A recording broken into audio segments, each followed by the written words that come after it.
Hi, ladies and gentlemen. Yes, I'm in the restroom, but don't worry, I'm not taking the bathroom. I'm actually just here because it's the most quietest place. But I wanted to do a video real quick, a decoding that I did. It's pretty controversial, but you know how I am. If it's not controversial, then I won't do it. All right, so real quick, I was decoding just a download because I've just been like analyzing lots of new stuff that's been happening to me, which is fine. And just for the record, guys, I do forgive. So anyone who did me wrong, I will pray for you and I forgive you. That's fine. I completely forgive you. Just stay the fuck away from me. But anyways, long story short.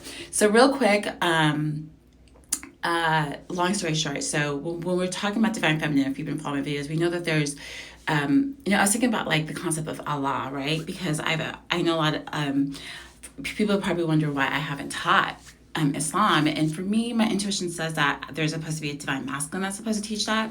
That's my intuition. I don't know.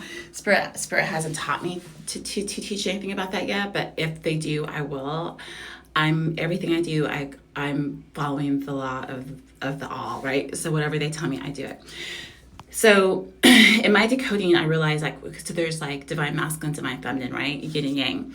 So I was wondering like, how does this Allah come from? So I realized what it is there's probably the divine feminine, divine masculine are separated, right? So when we forget the divine feminine, they split, and then there's like the masculine and feminine. But when they come together, that's going to be the all, right? Which would probably be like the All Father or Allah. So what happens is when the ritualistic magic of religion separated the divine feminine, and then when she was separated on the lower world, she was all by herself. But remember, the divine feminine is the powerhouse.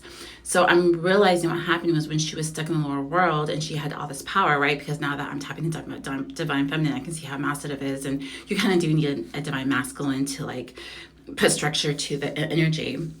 So I could see that she probably created the Virgin Mary, divine feminine, she created her own divine masculine in the lower world that could help her. But if we look at the last cycle, we could see that didn't work out because, the sacrifice and because of the fall, right? So in essence, we could see that maybe what happened was in divine feminine, when she fell down here, she created her own divine masculine, which became the fall, which became Jesus. But so in essence, when we're worshiping Jesus, we're worshiping her child, the virgin child. But in essence, we probably really should be worshiping, not necessarily worshiping, but go a little bit higher in the octave of the fractal to the All Father, right? Because if she's a divine feminine, she fell, right? So you have the Father, the Son, and the Holy Spirit. It's the divine Father, the Holy Spirit's the mother, and the child would be the child when she fell. So reality, it would make sense that Allah or the All, or when they're united as one, the All Father would be